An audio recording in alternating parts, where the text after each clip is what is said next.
ওম শান্তি। মুৰলীৰ তাৰিখ 2 জুলাই 2025।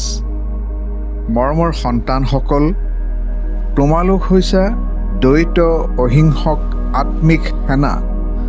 তোমালোকে শ্ৰীমতত নিজৰ দৈবী ৰাজধানী স্থাপনা কৰিব লাগে। প্ৰশ্ন: তোমালোক আত্মিক সেৱাধাৰী সন্তানসকলে সকলোকে কোনটো কথাত সাৱধান কৰি দিয়া? উত্তৰ: তোমালোকে সকলোকে সাৱধান কৰি দিয়া যে সেয়াই মহাভাৰতৰ যুদ্ধৰ সময়। এতিয়া এই পুৰণি সৃষ্টিৰ বিনাশ হ'ব।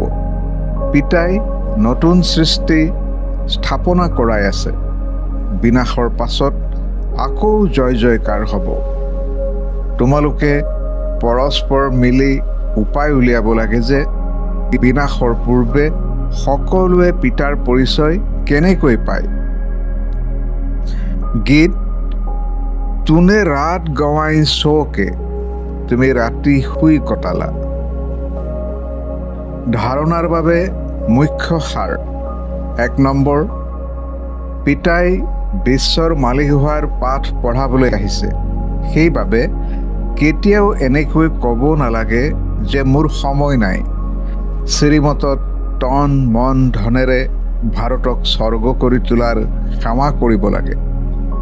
2 নম্বৰ, পৰস্পৰ অতি মিঠা জ্ঞানৰ কথা শুনিব আৰু শুনাব লাগে। পিতাৰ এইটো নিৰ্দেশনা যাতে সদায় স্মৃতিত থাকে। বেয়া নুশুনিবা, বেয়া নকবা, বেয়া নাচাবা। বৰদান: সদৰ সকলো কামনা জয় কৰোঁতা, কামজিত জগতজিত হোৱা। কাম বিকাৰৰ অংশ হৈছে সকলো সদৰ কামনা। কামনা এক হৈছে বস্তুৰ প্ৰতি, দ্বিতীয়টো হৈছে ব্যক্তিৰ দ্বাৰা সদৰ প্ৰাপ্তিৰ, তৃতীয়টো হৈছে সম্বন্ধ ৰক্ষা কৰাত, চতুৰ্থটো হৈছে সেৱাৰ ভাৱনাত সদৰ কামনাৰ ভাৱ। যিকোনো ব্যক্তি বা বস্তুৰ প্ৰতি বিশেষ আকৰ্ষিত হোৱা ইচ্ছা নাই, কিন্তু এইটো ভাল লাগে, এয়াও কাম বিকাৰৰ অংশ।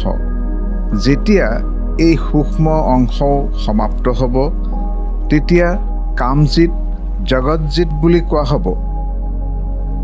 শ্লোগান: আন্তৰিক উপলব্ধিৰে দিলাৰাম পিতাৰ আশীৰ্বাদ প্ৰাপ্ত কৰাৰ অধিকাৰী হোৱা। ওম শান্তি। অব্যক্ত সংকেত: সংকল্প শক্তি জমা কৰি শ্ৰেষ্ঠ সেৱাৰ নিমিত্ত হোৱা। মন যি নিজেই এক সূক্ষ্ম শক্তি, সেয়া যাতে নিয়ন্ত্ৰণত থাকে, অৰ্থাৎ নিৰ্দেশ অনুসৰি কাৰ্য কৰে, তেতিয়া সন্মান সহকাৰে উত্তীৰ্ণ অথবা ৰাজ্য অধিকাৰী হৈ যাবা। সংকল্প শক্তি জমা কৰিবলৈ যি ভাবা সেয়াই কৰা। ৰ'বলৈ ক'লৈ যাতে সংকল্প ৰৈ যায়। সেৱাৰ কথা ভাবিলেই যাতে সেৱাত লাগি যায়। পৰমধামৰ কথা ভাবিলেই যাতে পৰমধামত গুচি যায়। এনেকৈ নিয়ন্ত্ৰণ শক্তি বঢ়োৱা। ওম শান্তি।